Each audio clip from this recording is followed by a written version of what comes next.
Alright, so here we are moving right along into week 3 of our 5-part series of Journey into Nyx pre-release kits. This one is forged in Tyranny, and it's the swamps. Don't know what we got going on inside here, but we're still wanting to give away this guy right here. Would like to give away another one if possible, just trying to get all these comments up. I've got a lot of feedback on the first 2 videos, and I'm hoping to see some more.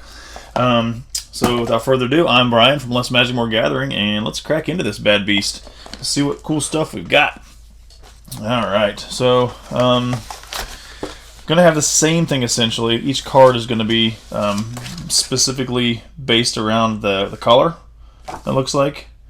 I haven't read much about it. I'm not going to go into detail reading it. I would, but there's a lot of reading and I'm not going to read stuff for you. So if you're really interested in it yourself, I guess I can bring it up close enough.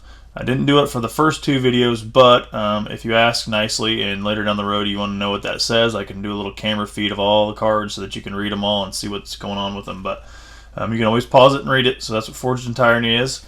And on the back side, it gives a little layout. Now, it might be the same from the other boxes. I could pull them out now, but I really don't want to. I just want to get the cards open, or the packs open for this video. But nonetheless, you should be able to pause this video and read this entire thing in its entirety. So that's what's coming in there. I will pull this up here as well so that you can read that. These cards, I believe, are the same in each box. So there's just something that you can do with this game, this layout. I'm not exactly sure how it works. So far, I haven't had any comment from anybody on it exactly if they know. So if you do, I'm still looking for those comments. Just throw me whatever line you want about this set and how these kits work if you know anything about them, and everybody can read it from there. So here's the Lash of the Tyrant. This is the Hero Artifact Equipment card that came in this set.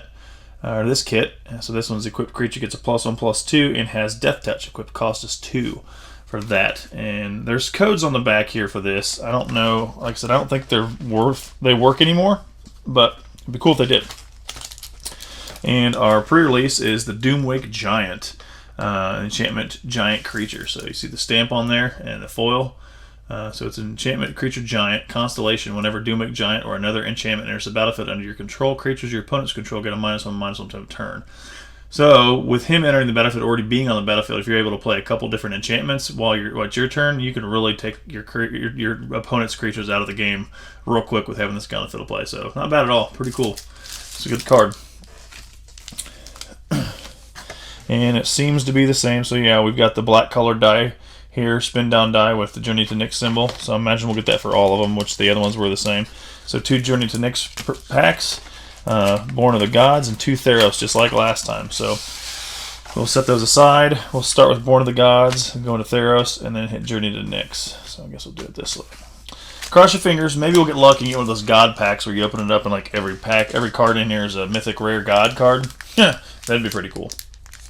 But I don't expect that to happen. Alright, I will sift through these because these are a little out of date, and 5 years ago maybe when these were released, something around that nature, maybe 6. I don't know, but I want to go through them just because there's only what, 5 packs, so it's not that many.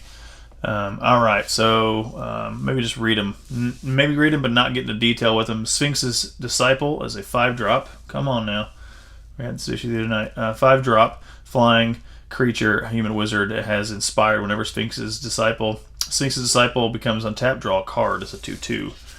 Steadison Starbreaker, 4-drop creature, human warrior. When Steadison Starbreaker enters a battlefield, you may destroy a target aura. It's a 2/1. Forsaken Drifters, might have read that one already. I got a couple foils of this one. 4-drop creature zombie. When Forsaken Drifters dies, put the top 4 cards of your library into your graveyard. It's a 4/2. Exoriate, 4-drop. Exile target tapped creature. Scouring Sands, 2-drop. Scouring Sand deals 1 damage to each creature your opponents control, and you get a scry 1. Elite Skirmisher. So it's a 3-drop human creature, human soldier creature. Heroic, whenever you cast a spell that targets an Elite Skirmisher, you may tap target creature. He's a 3/1. Oreska Sun Guide is 2-drop. Inspired, when Oreska Sun Guide becomes untapped, you gain 2 life. Divination, we know what that one does. That's a reprint. Not reprint, for this might have been one of the original ones. I can't remember, but this has definitely been printed on newer standard cards. Nyx Per-release 1-drop creature enchantment. Enchantment creature, Satyr, has a bestow ability. So you pay 2, and if this card is if you cast this card for its bestow cost, it's an aura spell with enchant creature. It becomes a creature again if it's not attached to a creature. Enchanted creature gets +1/+1. So that's pretty cool. Karametra's Favor. I think I already went over this one once before, but I'll read it anyways. Who cares, right? 2-drop enchantment or enchant creature. When Karametra's Favor enters the battlefield, draw a card. Enchanted creature has tap, add 1 mana of any color to your mana pool. So that's pretty useful. And into the uncommons, we got Fairies Band Raiders. 6-drop creature, Centaur Warrior. Inspired. When a Fairies Band Raiders becomes tapped, you may pay 3. If you do, put a 3/3 green Centaur enchantment creature token onto the battlefield. Not going pretty handy for that black and green deck where an enchantment comes in the field of play. It's a token, but it's enchantment. And get your opponent's creatures a -1/-1. Ornitharch, 5-drop creature Archon, flying, tribute 2. So the tribute ability says, as this creature enters a battlefield, an opponent of your choice may place 2 +1/+1 counters on it. So they may, and chances are they won't want to, but when Ornitharch enters the battlefield, if tribute wasn't paid, put 2 1/1 white bird creature tokens with flying on the battlefield. So if they don't opt to give you the counters, then they have to give you 2 token creatures. So the tribute thing's kind of tricky. Just depends on what the gameplay is saying. Oh, Searing Blood, that's a pretty decent one. 2-drop instant. Searing Blood deals 2 damage to target creature. When that creature dies this turn, Searing Blood deals 3 damage to the creature's controller. And our rare for this pack is... Oh, not rare. Is it rare? Is that gold? Holy crap. Did I get 4? I can't tell. I'm colorblind. It's definitely gold. Yeah, I couldn't tell. I was like, I don't know what this is. Silent Sentinel, 7-drop creature Archon, flying. Whenever Silent Sentinel attacks, you may return target enchantment card from your graveyard to the battlefield. Alright, so that's pretty useful if you have enchantments in your graveyard. You can get that stuff back on the battlefield. And we have a mountain and a filler card. So I really couldn't tell that was a rare. I was like staring at the card symbols so hard. I was like, is that another uncommon? Would I get ripped off? Oh well. So yeah, Silent Sentinel would be great in my enchantment deck. I may end up having to put it in there. I probably have this card, but I just never really thought about the enchantments coming from your graveyard to the battlefield. But when you're playing Commander, even a 7-drop creature is okay to put in your deck because you might not have it right away, but you will probably have it when you need it later in the game to get those enchantments back, so it's not bad. Ooh, the original Grey Merchant of Asphodel. This is a fairly pricey card at one point in time. Not pricey, but for a common. And it's been obviously reprinted for Theros Beyond Death. I think there might be another print of this, but I know this is one of the original ones. I'm not going to read it because this one is reprinted, so everybody should know. Prescient Chimera, 5-drop creature Chimera. It has flying, of course. Whenever you cast an instant or sorcery spell, scry 1. It's a 3/4. Fleet Feather Sandals, always a good artifact equipment. It's a 2-drop for the artifact. Equipped creature has flying and haste. Pay 2 to equip it. Ill-Tempered Cyclops, a 4-drop Cyclops creature, has trample. You can pay 6 and get monstrosity 3. If this creature isn't monstrous, put 3 1/1 counters on it and it becomes monstrous. So you can turn him into a 6/6 for 6 once he's on the battlefield. It's kind of pricey, but I guess if you got the mana and nothing else to really do, then you pump him up. Pump him up. Deathblow Raider, 2-drop creature Minotaur Berserker. Deathblow Raider attacks each turn of Fable, and you can pay 2 in a swamp and regenerate Deathblow Raider. Savage Surge, 2-drop instant. Target creature gets a +2/+2 until turn. Untap that creature. Spear Point Oread, 3-drop enchantment creature. Nymph Bestow 6. So this turns it into aura if you pay the bestow cost, and if it's an aura, the creature itself has first strike. And is a 2/2, but if it's an enchantment, the creature gets a +2/+2 and has first strike. Britching Hippocamp, I think I read that in the last pack I opened up. I'm not sure. Vulpine Goliath, 6 creature Fox Trample, the 6/5. Asphodel Wanderer, 1-drop, pay 3 to regenerate Asphodel Wanderer. On into the uncommons. Battlewise Hoplite, 2-drop, plains and an island. Has the heroic ability whenever you cast a spell that targets Battlewise Hoplite, put a +1/+1 counter on Battlewise Hoplite, then scry 1. Not bad. Vanquish the Foul, 6-drop, destroy target creature with power 4 or greater, then scry 1. Killing them big boys. Warrior's Lesson, 1 drop until end of turn. Up to 2 target creatures you control each gain. Whenever this creature deals combat damage to a player, draw a card. And our rare is Artisan of Forms. I think I got this in one of the last pre-release kits. It's the 2-drop creature human wizard heroic ability. Whenever you cast a spell that targets the Artisan of Forms, you may have Artisan of Forms become a copy of target creature and gain this ability. Whew, that's kind of cool. I like that one. Soldier and a Swamp. Alright, this next pack of Theros. Classic Theros. Guardian of Meletis. This is the first one on the block. 3-drop artifact creature golem. It has defenders, a 0/6. Battle-wise Valor is a 2-drop instant card. Target creature gains +2/+2 until turn, then scry 1. Loathsome Catoplapas.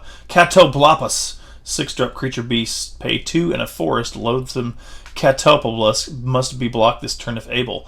When the loathsome Catoplas Catoplapa, I don't know, Catoblepas, sure, dies. Target creature and opponent controls gets a -3/-3 till end of turn.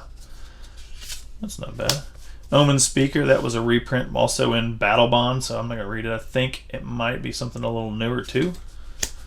Staunch-Hearted Warrior, 4-drop creature human warrior. Heroic, whenever you cast a spell that targets Staunch-Hearted Warrior, put 2/1/1 counters, +1/+1 counters on Staunch-Hearted Warrior. Boon of Erebos, 1-drop instant. Target creature gets a +2/+0 until turn. Regenerate it, you lose 2 life. So you can bring your creature back and you lose 2 life in the process. Yoked Ox, 1-drop, 0/4, pretty much just a blocker. Baleful Idelion, 2-drop enchantment creature. Spirit has a bestow cost of 5, has Death Touch, and when you make it in an aura enchantment, you give a +1/+1 to that creature and gives it Death Touch. Annul, 1-drop, counter target artifact or enchantment spell. That's a good one. We've got Anvil Wrought Raptor, 4-drop artifact creature bird, flying at first strike. It's a 2/1. Sentry of the Underworld, 5-drop with 1 plains and 1 swamp in there. Creature Griffin Skeleton has flying and vigilance. Pay 2, a swamp and a plains. Pay 3 life and regenerate Sentry of the Underworld. It's a 3/3. And Cutthroat Maneuver, 4-drop, up to 2 target creatures each get a +1/+1 gain life equal to end of turn. That's not bad.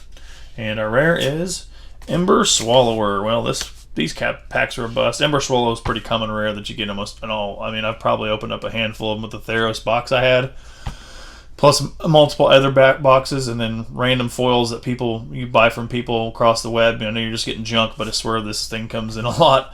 So 4-drop creature elemental, you can pay 7 to make it monstrous 3, which means you give it the counters if it wasn't monstrous, and then it becomes monstrous. So whenever Ember Swallower becomes monstrous, each player sacrifices 3 lands. So you're putting a big creature out there, paying a lot to pump it to a 7/8, and then you have to get rid of 3 lands. So does everybody else, but I don't know. I guess I could find other cards to be useful at that point.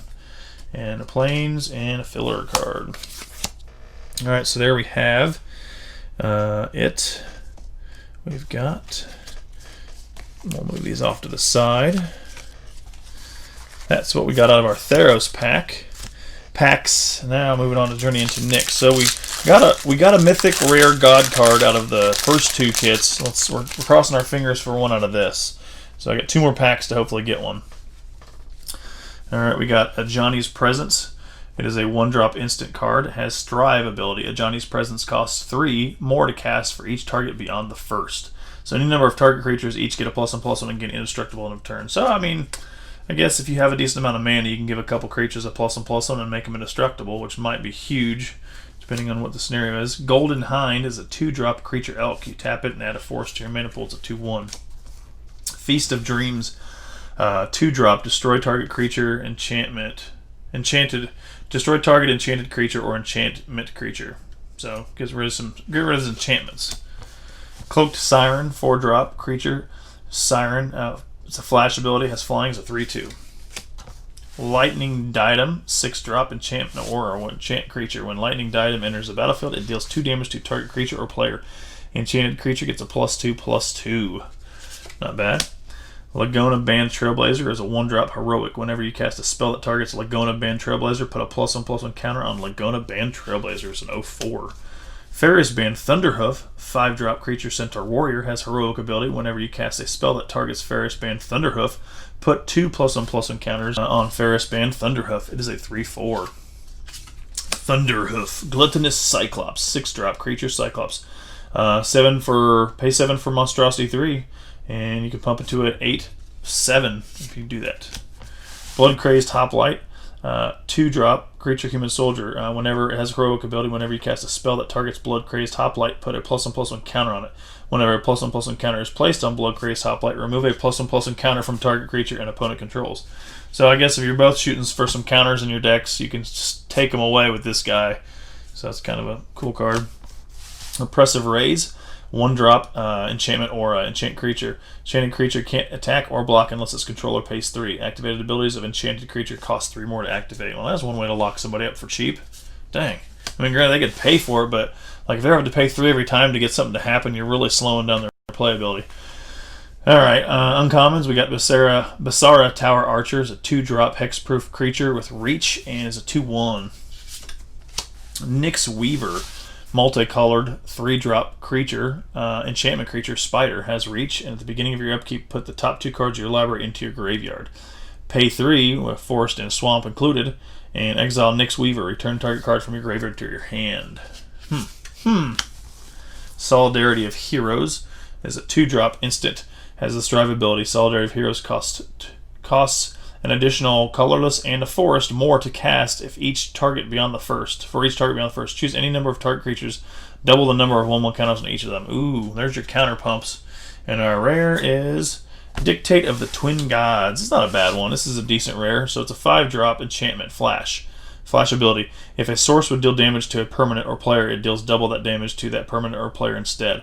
So essentially, they're about to take you, 5 into the face. It's like, oh, they're gonna hit me with 5, so I'll just take it. Well, you pump this flash in there, and then they're taking 10. So it's pretty good. Pretty good card there. It costs 5 to pay, but I mean, what are you gonna do? And we got a forest and a spider token. Cool. Look at that spider. All right, last pack. No foils yet either. Woo, that's frustrating. Come on, we got something in there. Either a foil, which I'm hoping it's a good foil, or a mythic rare god card would be amazing. Alright, we got Rouse the Mob. Is a 1-drop strive ability, instant spell. Rouse the Mob costs 3 less to cast for each target beyond the first. I said 3 less to cast, 3 more to cast. Any number of target creatures each get a +2/+0 and gain trample until turn. That's not bad at all. It was like being able to pump your creatures for instant time. Armament of Nyx, 3-drop enchantment aura. Enchanted creature. Enchanted creature has double strike as long as that is an enchantment. As long as it's an enchantment. Otherwise, prevent all damage that would be dealt to enchanted creature. So that's pretty good. Humbler of Mortals, 6-drop enchantment creature elemental. Constellation. Whenever Humbler of Mortals another enchantment enters the battlefield under your control, creatures you control gain trample until end of turns. A 5/5. Nyx Infusion, 3-drop enchant aura. So enchant creature. Enchanted creature gets a +2/+2 as long as it's enchantment. Otherwise, it gets a -2/-2. So you can give it to your enchantment creatures and plus them up, or put on whatever creature you want and minus them 2/2. So that's pretty useful. Harvest Guard Alcedes, 3-drop enchant creature nymph constellation. Whenever Harvest Guard Alcedes or another enchantment enters the battlefield under your control, prevent all damage that would be dealt to target creature this turn. It's a 2/3. Returned Reveler, 2-drop creature zombie satyr. When Returned Reveler dies, each player puts the top 3 cards of his or her library into his or her graveyard. And that's a 1/3. Stonewise Fortifier is a 2-drop. Creature human wizard, pay 5, prevent all damage that would be dealt to Stonewise Fortifier by target creature this turn. He's a 2/2. Rise of the Eagles, a 6-drop sorcery spell. Put 2/2 bluebird enchantment creature tokens with flying onto the battlefield and scry 1. Ferris Band Thunderhoof again. We heard that last time. Blade Tusk Boar, 4-drop creature boar. Intimidate. This creature can't be blocked except artifact creatures and or creatures that share a color with it. It's a 3/2. And our uncommons is Tethmos High Priest. He is a 3-drop creature cat cleric. has a heroic ability. Whenever you cast a spell that targets Tethmos, High Priest, return target creature card with converted mana cost 2 or less from their graveyard to the battlefield. Wildfire Cerebrus, 5-drop creature hound, 7, pay 7 for monstrosity 1. So you're going to give it 1 counter. So when Wildfire Cerebrus becomes monstrous, it deals 2 damage to each opponent and each creature your opponents control. So there's why it's kind of expensive. 7, you only get to pump it up 1 to make it a 5/4, but you get to deal 2 damage to everything your opponents have, including them, which can be useful. Reviving Melody is a 3-drop sorcery. Choose one or both. Return target creature card from your graveyard to your hand, and or return target enchantment card from your graveyard to your hand. Ooh, not bad. Might have to look into that one too. Return a creature and an enchantment to mana. Alright, here we go. The rare / mythic / hopefully something good is Launch of the Fleet. I'm not sure on this one. I don't think I've seen this one yet. So it's a 1-drop sorcery. Has the Strive ability. Launch of the Fleet costs 1 more to cast for each target beyond the first. That's not bad. A 1-drop costs 1 more. Until end of turn, any number of target creatures gains. Whenever this creature attacks, put a 1/1 white soldier creature token on the battlefield tapped and attacking. Ooh, I like that one for my commander deck because my commander's it's built about Erois, and so obviously my creatures are technically indestructible when they attack. So doing this and having this spell out at the beginning, and I could really just pump up like all my creatures and then throw a bunch of tokens out there. Now board wipes can happen, but can you imagine the nastiness that would be like ensued just by this? I mean, I have like 7 mana or even 8 mana with a bunch of creatures on the field to play at that turn and pay 7 and have 7 more creatures come on the battlefield. That's pretty awesome. I think I like that one. I'll put that in the must-use pile. Swamp and a filler card. So we did not get a mythic rare god card out of this pre-release kit for Journey into Nyx, but that's okay. Hope we'll get one on the next one. We got 2 more left. So we've got red and green, and red is Forged in Fire, I'm pretty sure, or War. Maybe it's Forged in War. Yeah, Forged in War, as well as Forged in Pursuit. A little bit more green. Alright, so there we are, folks. We got your Forged in Tyranny, and Forged in War will be next week's video. Hope you liked seeing some of the stuff I pulled out of these packs, some older stuff, and we will get on to the next one. There's still going to be plenty of other videos in between these throughout the week because I've got a lot of M2021 I got to release and do videos for, so I don't want to put them all off to one video a week because it'll take me forever. By the time I get done with all the 2021 packs I have, it will almost be into the next set, so we can't do that. We're going to have to do a couple here and there. So look for that stuff and the next giveaway after we get done with this one. So thank you for watching the video. I hope you enjoyed it, and we'll catch you on the next one. Deuces.